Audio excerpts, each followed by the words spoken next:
After spending the last 3 years working closely with copywriters and business owners to scale their revenue, there's something that I realized during this time.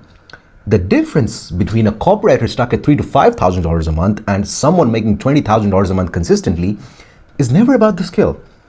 The real difference actually lies in the questions that they ask a business owner when they walk into a conversation. And I don't mean that in some sort of motivational type of way. I mean it literally. The specific questions you ask in front of a business owner reveals exactly what you know about their business.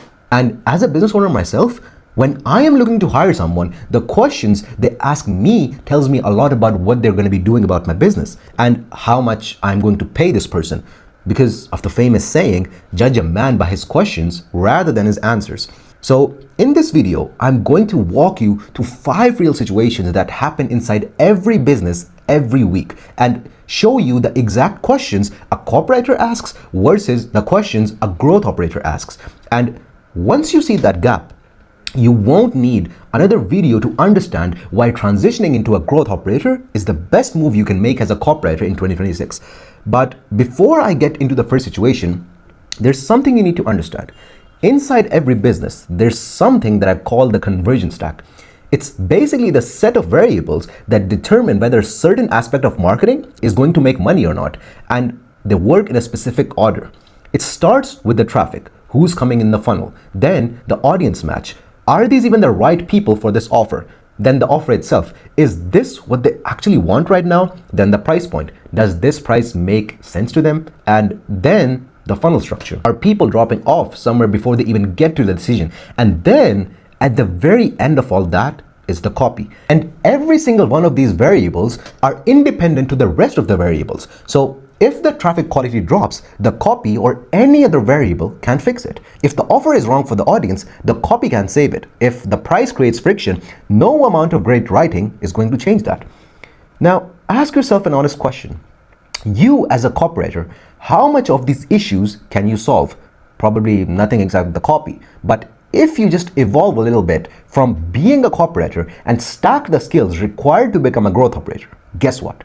Now you have hands-on control over every variable of the conversion stack. So if any of these aspects go wrong, you can actually diagnose it, fix it, and make it better. All right, now let's get to the first situation.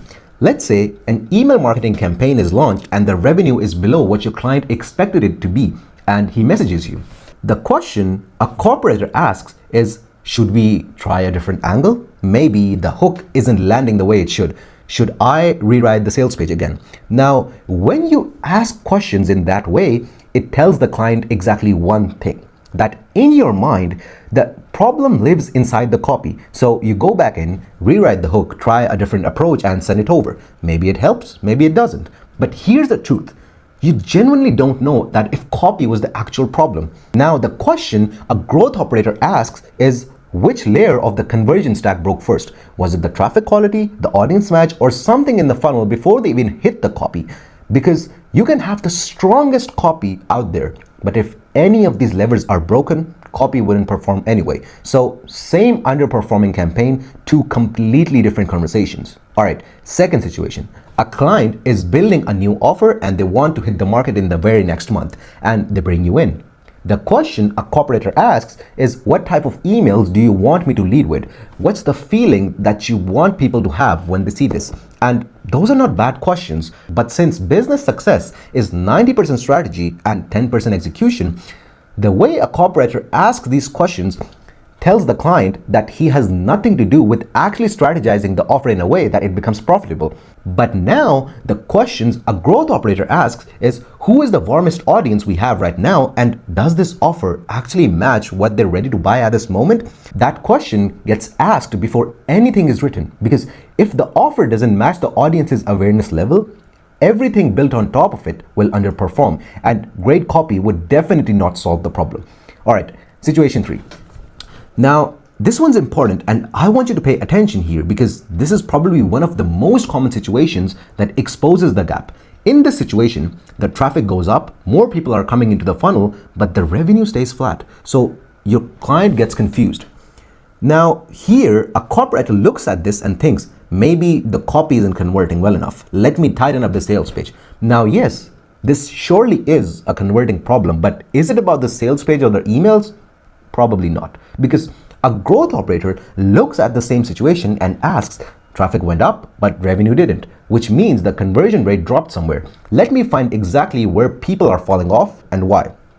So he breaks down the entire funnel rather than focusing on the sales page and the emails. The copywriter sees the copy problem, the growth operator sees a stack problem, and only one of those people can actually fix it. Fourth situation, and this one is where the client relationship either levels up or stays exactly where it is.